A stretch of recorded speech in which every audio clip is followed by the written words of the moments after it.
everybody. I am Cayleigh, And I am JenAnn. and welcome back to episode 2 of the Layover Live. What are we talking about today, JenAnn? Today we are talking about all the shifts in the landscape, how we measure success. So we'll talk about everything from tools that our DMO partners recommend to all the shifts in AI, content governance, and all the fun stuff in between.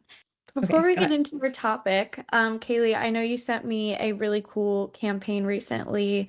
Do you want to talk a little bit about it? Yes. So visit Lexington, Kentucky. They are my all-stars. I'm obsessed with their everything, their website. They have the best, most fun campaigns.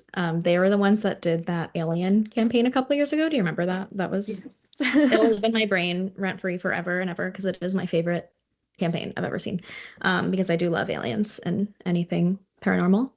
But they also just released a new campaign called Neigh, so Neigh, like a horse, because they are the horse capital, I think is what they call themselves. So I thought it would be fun to do it together. So basically, the idea behind the Neigh campaign is that you can put in your information and then it will give you a travel itinerary from a horse, and you can watch this little video where the horse will pick accommodations, experiences, drinks, all of the different things based on treats on the platform. But then you can also scroll here and it will show you our full itinerary, which is so unique and fun and just takes something that's so relevant in our world today with AI and everyone using ChatGPT for planning and makes it cute and fun and tying it back to their destination in a unique way. And our horse's name is Oliver, which is very cute. So shout out to Lexington, as always. I love you guys.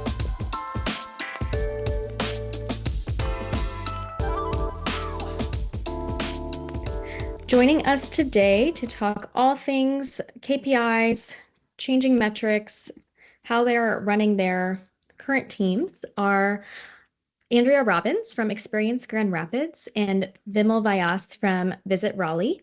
And I will turn it over to you both to introduce yourselves. We can start with Andrea. Hi, Andrea Robyns, Marketing Technology Director, Experience Grand Rapids. Been with the organization for 23 years, so a little bit of experience back there. My name is Vimal Vyas. I'm the Vice President of Data, Technology, and AI Innovation. I've been there for 20 years, and I've been enjoying our destination and providing great innovation for our destination.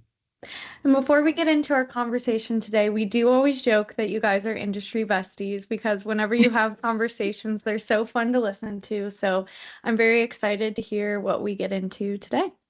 So to start us off, if you guys want to give us a quick 60-second kind of rundown of how you guys measure success today, or what your definition of that looks like. Measuring success for me really makes me think about like goals. So I mean, that's really why you're measuring something. So, but what goals are out there? So, there's organizational goals, there's sales goals, there's marketing goals. You can get really granular and have website goals. So really for me, my goal is to inspire travel to Grand Rapids. So it's not something you can really measure, but we do that by using content marketing strategies to show future visitors what they can do here through our website, extensive articles, videos, and photography. But it's not really easy to measure with just one metric. So we use a variety of different indicators to really tell us if things are working or not. So for me, like I use web sessions, engage sessions, top pages, time on site, even the good old bounce rate, e-newsletter signups. So using this along with our other organizational data like revenue and sales, room nights booked, kind of brings everything together and kind of gets like a more holistic view of what we're doing. Bounce back, right? I love that one. So when I think of measuring success, I think when my email signature has this pretty cool statement, and it's put together by our marketing team, and we literally just had our annual meeting. So It states 19 million visitors to Wake County annually, spending 3.4 billion, sustaining 26,000 plus local jobs, generating 321 million in state and local tax revenue, which is equaling $720 in hard to replace tax base for every household. So that just sticks in our mind quite a bit. That's what we're using as the highest metric.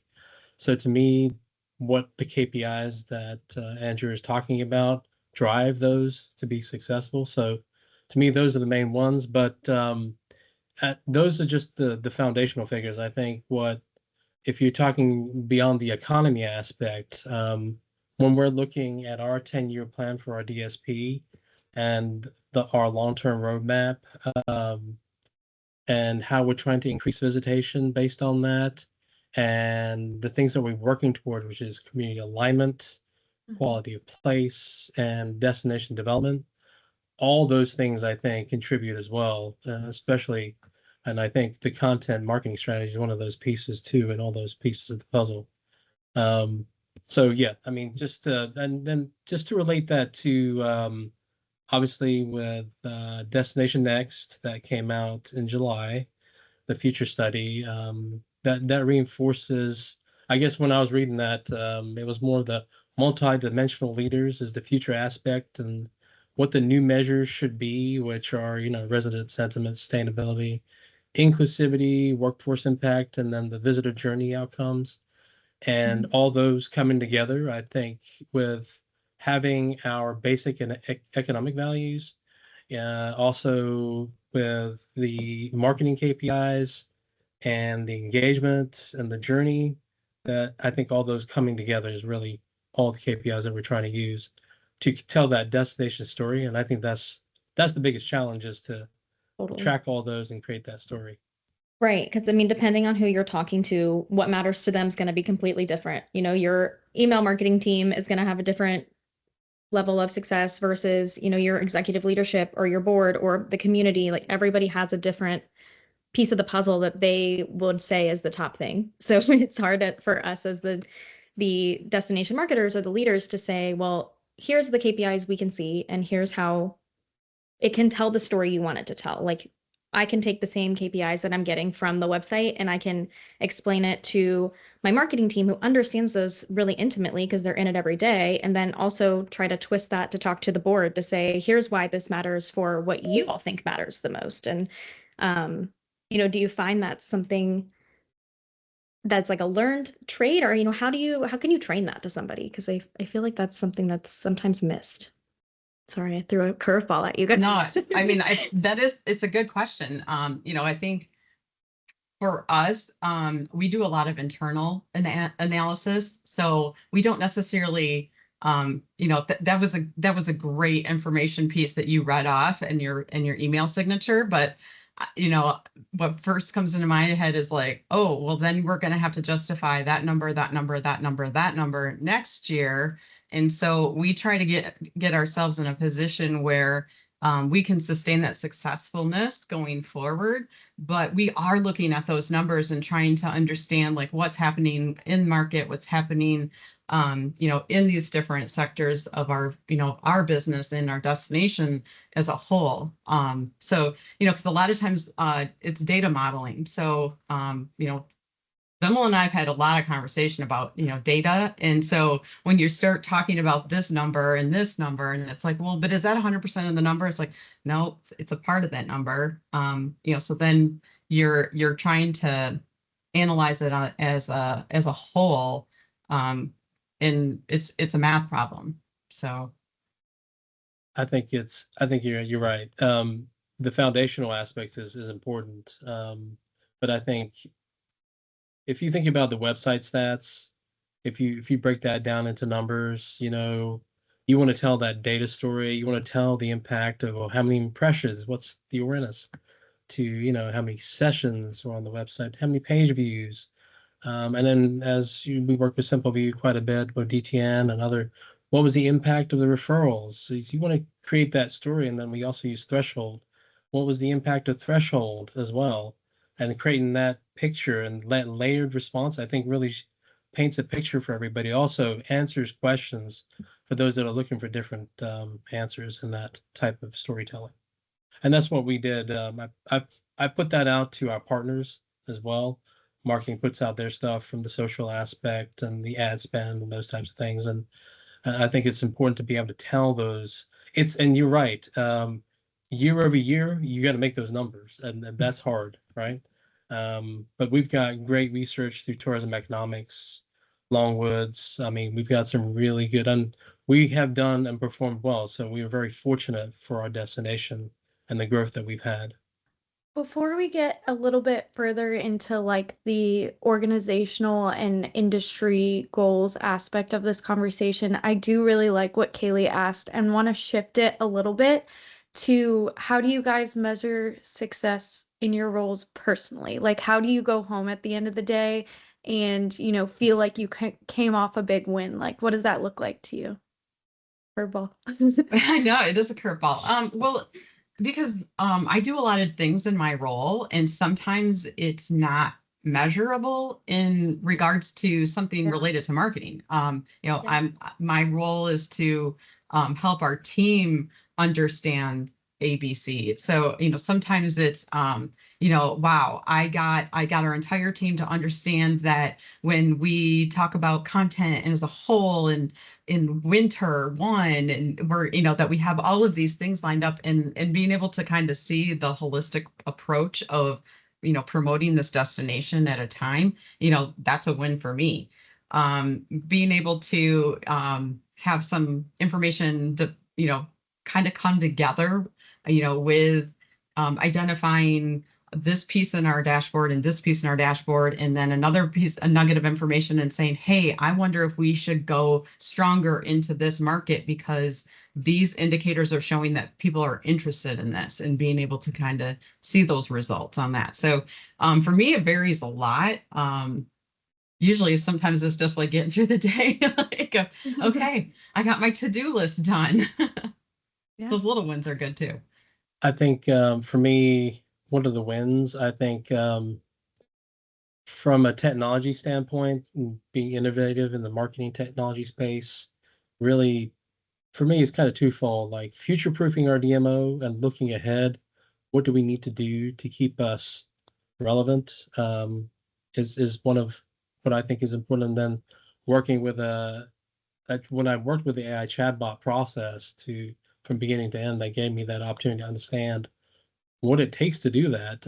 From a content marketing standpoint, it is not easy to structure data for AI agents to understand and ingest. But then based on that, the second fold is the ability to help drive with the technology quicker responses, providing apps for destination needs, having that one-on-one conversation and getting intent from that, and that's aligning with and complementing the content marketing strategy. So to me, I mean, the wins are what technology is driving and the scalability of it. And every day it's just crazy. There's always something new coming out from MCP, the protocols, new ones, agent to agent. I mean, every day it's just like, what do we need to do to keep ahead of the market? And in our industry, it's extremely hard to do that. So yeah, that's what keeps me awake at night. That actually flows in really well to the next, conversation that we want to have. And, as we continue to evolve in the space that we're in the digital space, it's shifting to more social first. It's been mobile first for a while, but continues to trend that way. And now the continual rise of AI influenced search and AI influence in really every digital platform that we're touching. So how is that changing how we're tracking our metrics and how we're measuring success against all of the new things that are kind of flying at us all at once? I think tracking is getting a little bit harder, especially in that AI space, because it's so new and it's still a learning curve. So I think, this past year is still experimenting. And then I think we're still in that experimenting, but we're a little bit more confident in what we're trying and what's working. For us, like our content marketing strategy really hasn't shifted or changed too much because the AI bots still want good content. I mean, they are thirsty for it. So and they're going to reward you. But like Vimal mentioned, it's really hard to make sure that structure is there so that it can read and understand what the content you are doing. You know, so for us, we're still doing the same content marketing. We're still focusing on good content. We're still, you know, we're doing our rule of 5 in distribution so that, you know, no matter where you are, the content is there. So, you know, we take one piece of content and we make a reel, we put it on TikTok, we put it on Google Shorts, we, you know, integrate it into our website because we have a really, you know, content rich, you know, article talking about, you know, whatever it is. And then, you know, we put it on Facebook and we do all of these things. And so those AI bots are going to be able to find it in all of these places, fingers crossed. Mm-hmm. But, you know, those are still experiments of like understanding how they are searching for that information, how they're prioritizing it, and how they're recommending it, and being able to understand when they're using it, because that's the biggest thing for me. Right. Still learning that part of it. Yeah, and Google does not want to make it easy, even though no, those zero-click things, you guys. I mean, come on. And if I hear one more, so how many people's organic traffic is down? It's like, yeah, everybody's. Yeah. We're all in the same boat, people. We are all subject to the Google overlords. So yes, here we are. I think it's fascinating because, you know, at Esto this past year, there were a lot of good sessions. And I think what the fascinating part was all these discussions that we're having were talked about of the shift from the human usage of a website to a robot or a bot or an AI LLM start sucking the life out of our websites and scraping them. But I think, and again, that's OpenAI, Perplexity, all these different, and then Grok or Grok Beta. If you're driving and want to ask it a question, where's the closest coffee stop? But I think there's a lot of shifting going on, and your website is going to continue to remain the same type of basic metrics, but at the same time, you're shifting to AI metrics of what those are. Those are changing, right? That's what I've noticed. And based on a panel that was at, there were like 30 DMOs on a roundtable at Esto, and it was moderated by Mo from Brazil, Oregon. And the summary that came out of that is, Andrea, yes, I'm sorry, zero-click search growing. DMOs are moving towards engagement metrics like time on site, scale depth, guide orders, email signups, even paid campaigns are being evaluated on costs per engaged visitors, not just impressions. Again, a combination of different metrics to tell the full story. And then also, based on AI, DMOs are starting to track whether their content shows up in LLMs. You can track the basic referral rate of an LLM. It shows up in our Simple View CMS and also shows up as referrals in GA4, which is connected to that. I think that's the fascinating part. We're still doing the same thing, as Andrew is saying, and the world around us is changing to adapt to that, is what I've also noticed. But there's one session that was at Esto that kind of talked, it was with Dan Flores and it's with Satisfy Labs. He was talking about, again, as I've said, the LLMs are shifting from discovering of human web browsing to the AI agents pulling structured data, as I said before. But then he also talked about, even though you have the evolution of your website being structured, if you have an AI chatbot on your website, it's forcing you to be structured. He also talked about MCP servers, or the model content protocol servers that people are looking to build in the future, and then the agent-to-agent protocols. So if you think about MCP, and just say you ask a chatbot a question, you know, I want, you know, a visitor would ask, I want something accessible, kid-friendly, you know, around $10 in downtown Raleigh on a Saturday. It's going to use the MCP server to get very specific data about dates and events and specific fields. But what that's going to do is going to give us something that is not being scraped from our website. It's going to give us something that's fully logged and that's trackable for the brand. And I think that's where everything's moving to from an MCP server standpoint.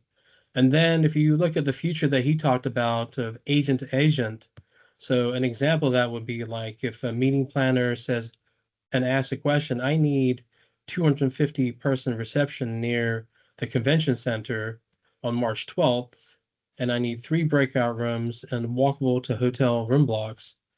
It's going to start going to our website, for example, our MCP server, and it's going to find a short list of venues that are available through the agent on our website.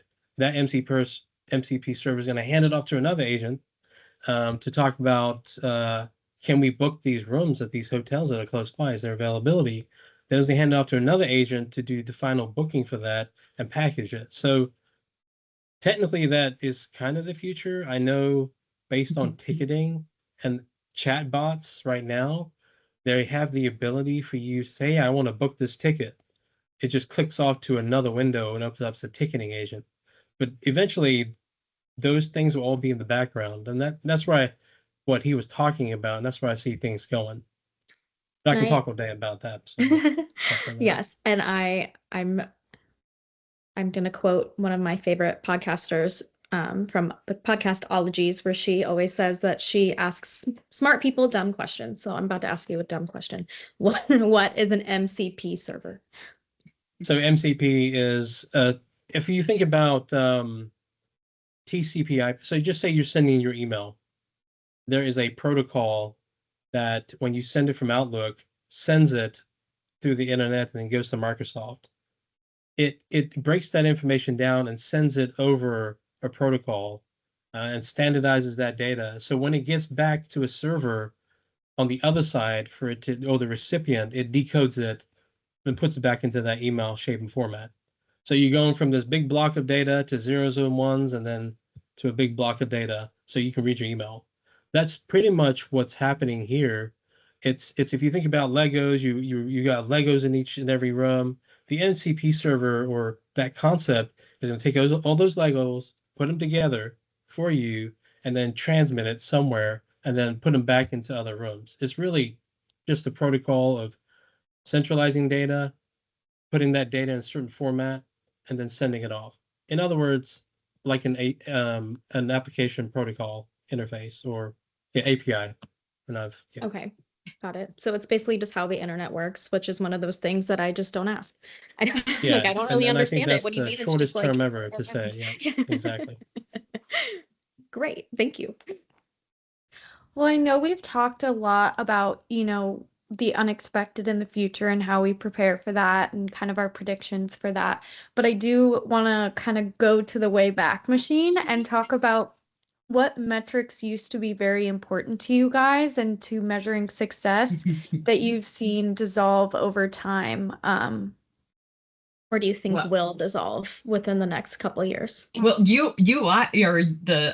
Universal Analytics got rid of all those ones for us. Yeah. So I mean, I think the good old hits, that was like one that was big. But for me personally, like email marketing is like great because it's your own data and everything.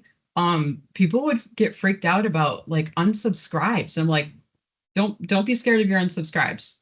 So I will say that, and I will die on that hill because maybe they already came to Grand Rapids and they don't need to have my emails anymore. But they're probably still following my social media accounts because they really had a great time here and they still like Grand Rapids, but they don't necessarily need my emails. And if they want the emails, they can sign up again for them. Don't be scared of that. That's a great way to look at that. I'm going to go back to that bounce rate because that's the biggest, it's just the funniest stat. Like I know the 0 clicks, it affects it and it goes up percentage wise. I just find it fascinating that did go away, but it's more of, it had a story, but with 0 clicks, it just killed it. So I think it's still a story though, Vimal, because your 0 clicks don't have anything. So it's really the impact of what's coming and what's actually clicking to your site and that referral, because the 0 clicks, they don't do anything in my book. But when you're talking about AI, just like all of those new KPIs, there's KPIs that I was at Content Marketing World that they were talking about, like, well, how do you find that out? How do you know what the citations are? Because every time Google does their little AI magic and you get your information and they go, well, like, we got this from this source, this source, this source, this source, they are citing them. So how do I find out where I am being cited? Because that's the important one. That's where you can see where the bots or OpenAI or, I mean, those are clicking through on Google Analytics, but that's when they actually click on that link over there and they get the referral from that. So there's, I think there's still some, I'm a big one for like looking at a lot of things, seeing like what's happening over a period of time, and really just kind of keeping an eye on like when something goes wacky, like, wow, what is that increase? Or wow, that really dropped. Like, what happened? I mean, right now I feel like all of my numbers are really skewed because last summer there was like a Google, I think they did like an algorithm change and all of my events went bonkers. I mean, JenAnn, you probably remember the like look at how amazing these numbers are. Well, you look at it in like in a year format and it's literally a plateau. It's like 3 months worth of high traffic and then it's down. Well, now it's skewing on my year over year numbers because I can't get rid of, like, I can't just chop it off. But now these numbers, you know, the last 3 months have been compared to like amazing, weird spiked numbers. And I don't know, it's, you got some things you take as a grain of salt, and sometimes you're just like, what the heck happened? And you have to do some search. And I literally asked ChatGPT, what happened? Like, what happened? Did Google do something at that time? Literally told me, you should look at Google's algorithm change. I'm like, all right. So I know GA4, because they took away bounce rate, right? And they replaced it with engagement rate, which is, I guess, technically the inverse of bounce rate, right? Do you think that is a more accurate KPI to measure than bounce rate? Yes. Then what you could answer. Okay. Probably, yeah. Yeah, it is. And GA4 has done a great job of, you know, accumulating that data and showing the engagement rate and how it's doing it. I think the irony is how they did that with the data. And I think the most important part is that when you do engagement rate with others next to it, showing the actual engagement is actually working with the journey, I think that's the most important part. But again, telling that story, different metrics, putting them together and telling that story is what I try to do, especially with the AI metrics that I use from like Satisfied Labs dashboard to the GA4 and try to relate them, tell that story. I do want to loop back to something Andrea said, because the landscape has changed so much. How heavy of an emphasis do you see your organizations putting on year over year data in the coming years? I think it depends on what it is. I mean, our organizational data, like our organizational goals, those are going to stay. Yeah. Like, we are not changing anything on that part of it. But I think there's going to be areas that we are going to have to flex with, or we're going to have a little bit of understanding. I mean, it's no different than when COVID hit and everybody was comparing all of their success metrics to 2019 because you couldn't use 2020. So I think we're all likely going to just kind of flex on some things, but there's some things that you're absolutely not going to be able to like shift and change. And other times, I mean, there's still times I look at data and I'm like, what the heck happened a year ago? Like, why was there a spike? Like, and then it's like, you have to kind of figure out, you know, did we have a citywide convention? Was there a concert? Like, we've had a couple 2-day concerts in our destination that have increased, you know, room activity. So I don't know. Vimal, you I'm sure you have thoughts too. Yeah, we're sticking with the metrics that we have, but we do evaluate them year over year to see what things have shifted, and you know, from a social media standpoint, what we're doing. Are we going to accumulate the saves and the impressions and create one calculation? Are we going to be using website sessions? Are we not? So we do evaluate every year. And we do assess, is the next year that we're forecasting, is that going to be good or bad? Now, with website sessions, obviously, it's been a rocky road for us. I mean, we've hit the goal every year, which is good. but at the same time, it's been some months it's like, are we gonna make it? And then other months it's like, yeah, okay, we're gonna get there. But it's really, it's hard to predict. And when it comes to that, we need to question if that metric is really helping us or is it making it worse. And I think we need to evaluate those metrics all the time on a regular basis, especially year over year when we're reporting to partners. That is the most important thing, that we want to make sure we're reporting not only accurate data, but it's making sure that's always increasing. If it doesn't, and sometimes it doesn't, right? We're sometimes in a negative for things. Sometimes the website's in negative in 1 month versus another. I explained it to the board, and we have footnotes to explain what those are. We have reports from SimpleView stating what those concerns were. It's an industry-wide issue. From a sales standpoint as well, you've got the sales marketing report that comes out from Synergize 2, talking about the ups and downs of the industry. There may be concerns from getting bookings at a certain time and room nights and all those types of things. But that report provides that standardized industry report that gives us leverage to be able to say that if that is the case. So having backup data is always critical. Yeah, absolutely. And I think right now, like we've all said, this is definitely, it's not even just our industry, it's every website on the internet, every industry, everybody is having the same issue.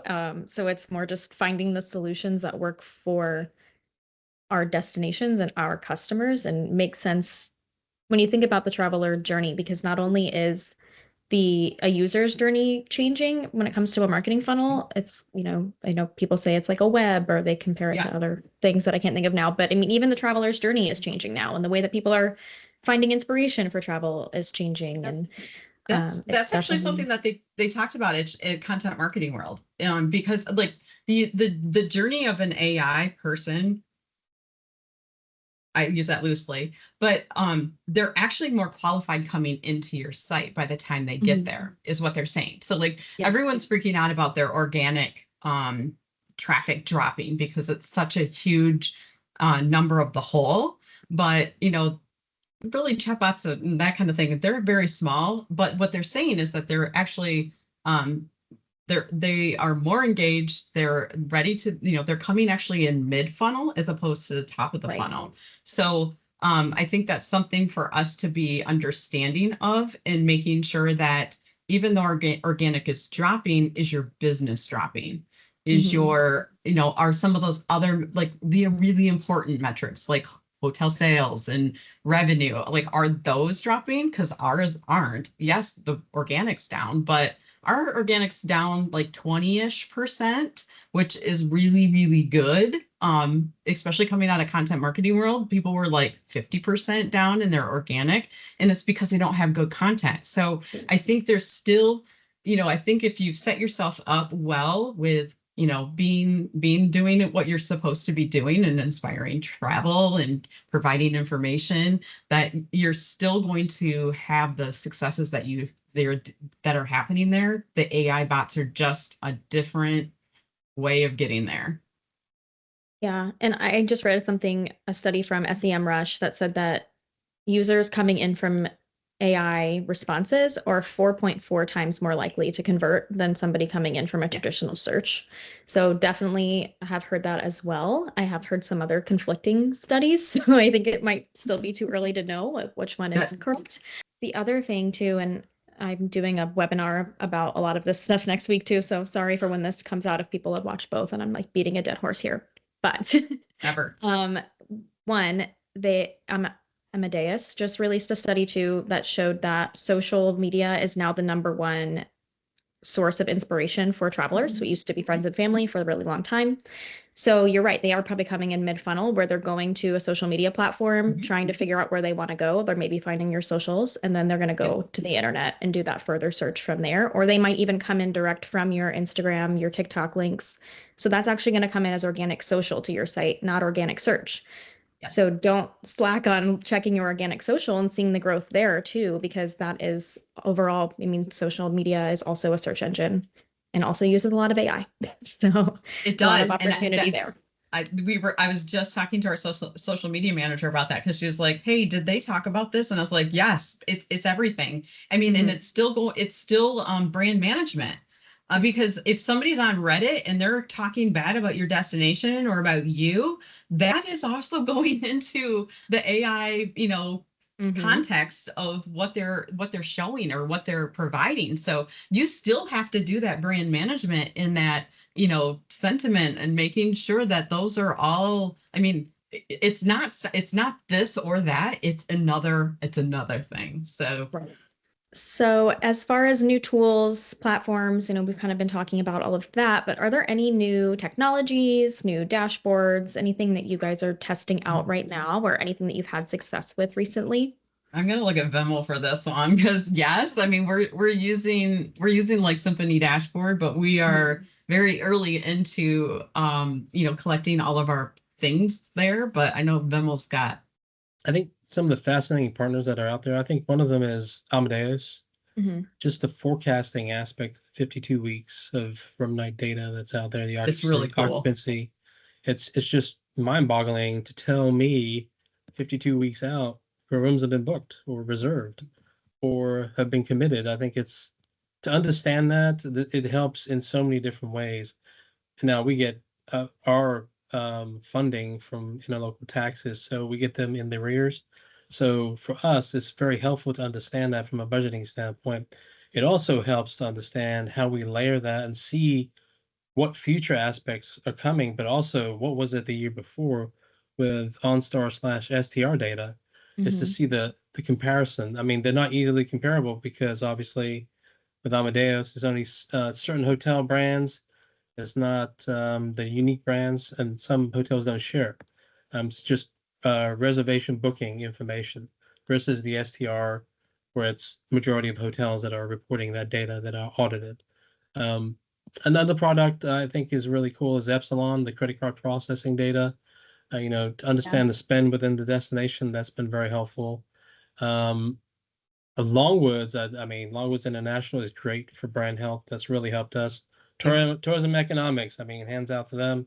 Yeah. Their products. I don't use Symphony, but I've heard it's amazing. It does great things. Now I'm also using the data engine from SimpleView. I'm able to pull in open data from our county data. I'm able to pull in Amadeus data. I'm looking to pull in. Well, I'm able to pull in future pace data, which is by Synergize 2, and I'm now looking to layer all that information in. I'm pulling in arrivalist data as well, creating one-off reports that I can have the staff do data as a service for device movement for partners. So if we have a POI that wants to know, what's the device movement, where did people go after for the calendar year 2024 or first 2 quarters 25, I'm able to create a report on the fly, and they were able to send that out. So a lot of cool different things. I think there's also shifts with STR.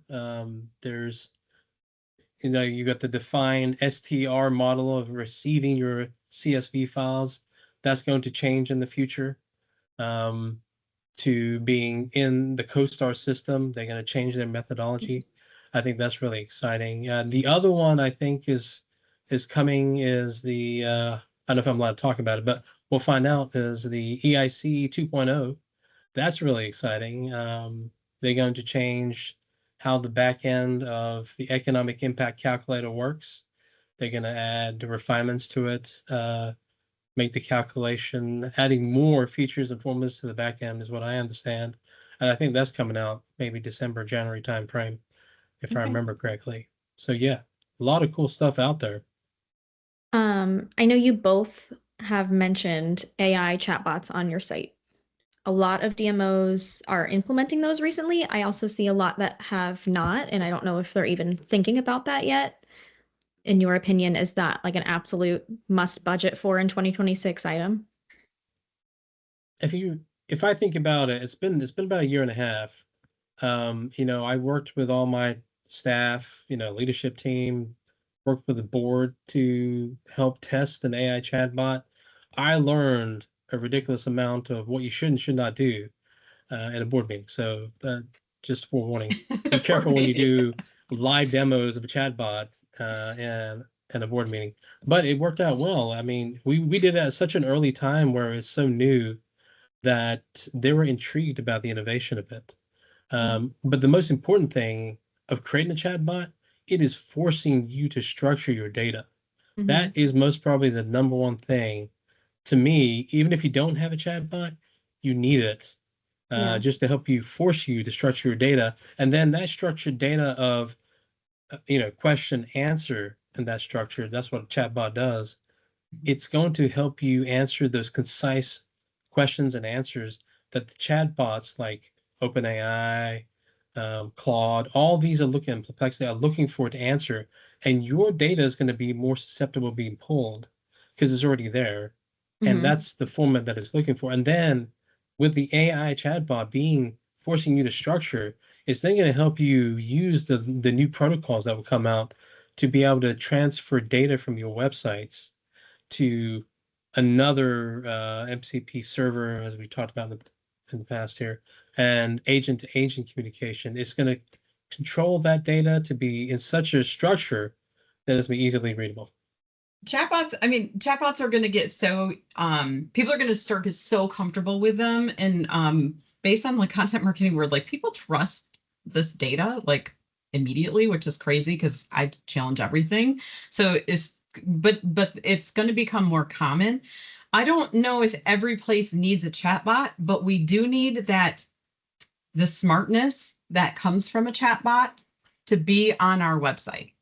That search needs to almost behave like a chatbot. It needs to, this is what I want. I want something to, like, they ask a question or they do a search on my site and all of that information comes right to them. So yes, it could be a chatbot, or it could just be really like an enhanced search where it is reading your data. I mean, they're literally already on your site. They're not finding what they're looking for. We could do a better job with that. So we're actually working on a chatbot, but it's really for a specific purpose and use.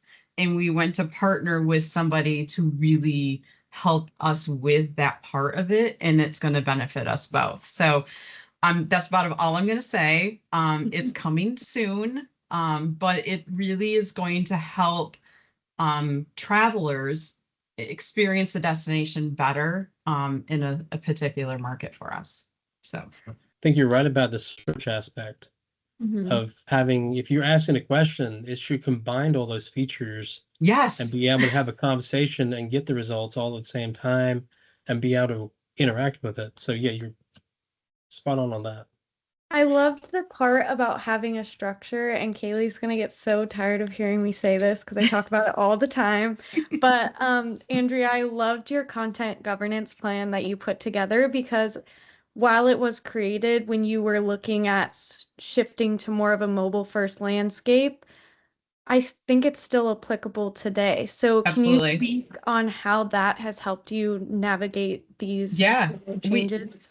We've actually started to expand it and to include all content, because really it was just the website content, because we were doing a website redesign project and I knew how I wanted everything to function, and I wanted landing pages to do this, and it can and it would do A, B, C, and D, and then we had a blog that was like first person speak and content, and it had this kind of structure, and we had everything kind of laid out. So we've actually gotten rid of our blog.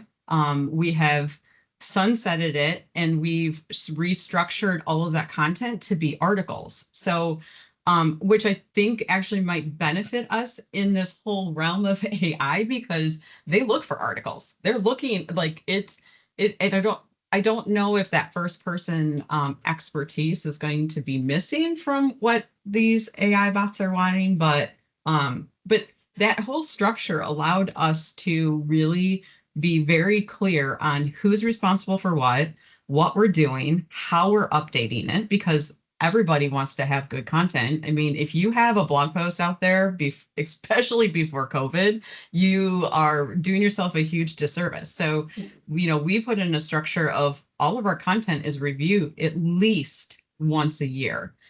A lot of times it's seasonally, and and a lot of times we have to go back to the content because something's changed or there's been an update or anything like that. So, we have, I think, 250 to 300 articles now. They're not set into the nav structure, and we are able to make those fluid throughout the site. I mean, but really their goal and their first purpose is to respond to any SEO, any question that's asked. So, we have this really good, rich content that, people are looking for, and hopefully these AI bots are looking for too. I did a test on one of a partner's website, and I searched on their website, on Google and ChatGPT, the same search term for a popular event, and each place took me to a different listing, blog, landing page, and some of that content was outdated. So I think, especially as we move into this new landscape, making sure that the content that we're feeding these sources are relevant and, best for the user experience as well is important. And that's critical for AI agents to have that cycle of data, just yearly fresh content, and that removing the old content, that because you don't want the wrong information being sent to a visitor in your destination.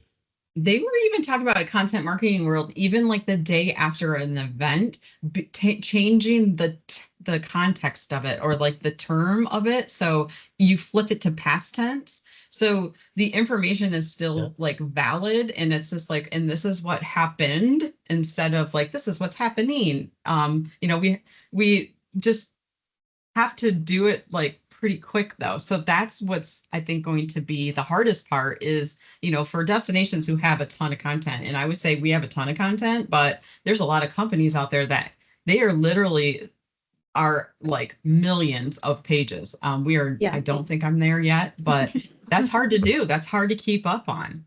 You let me know when you get those million pages. I'm gonna start counting them. But I don't know. We did a pretty good job at cutting all of our nav down on our last website. I mean, we went from like 400 pages down to like 160. So, I mean, I'm trying to keep it down. So millions of pages is not my goal. We just want to inspire that travel. Amazing. Vimal, when we're not being recorded, I do need you to tell me the board meeting story because it sounds like a good one. We love a themed party and we love to eat. So we are inviting all of our Layover Lab guests to our imaginary potluck where everybody has to bring a dish that correlates to their destination. So Vimal, what would you bring from Raleigh to the potluck? I would bring barbecue. Love it. What kind? Any specific, like ribs, brisket? Ribs, brisket, chicken, all of it, with all the fixins and sides and all that sauce. Oh, yeah. Yes. All right, Andrea. Well, I would probably have to bring the beer, being Beer Perfect. City, USA, to go with Vimal's barbecue, because we got great beer here. Well, I am Overall. hungry now, and I want some good barbecue and a nice little glass, a little beverage. Right. So It's Friday afternoon. yes, but thank you guys so much. We knew this would be a great conversation. We love chatting with you guys. So thank you, Andrea and Vimal, for joining us today, and I'm sure we'll chat again soon.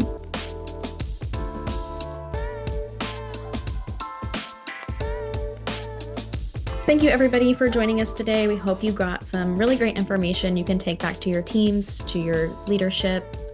And if you can like, subscribe, follow us, subscribe to our emails, add us on LinkedIn, whatever you want to do to engage and let us know how you're liking our episodes so far. If there's anything you want to hear from us, we are happy to fulfill requests. We've got some exciting stuff coming up, so see you soon.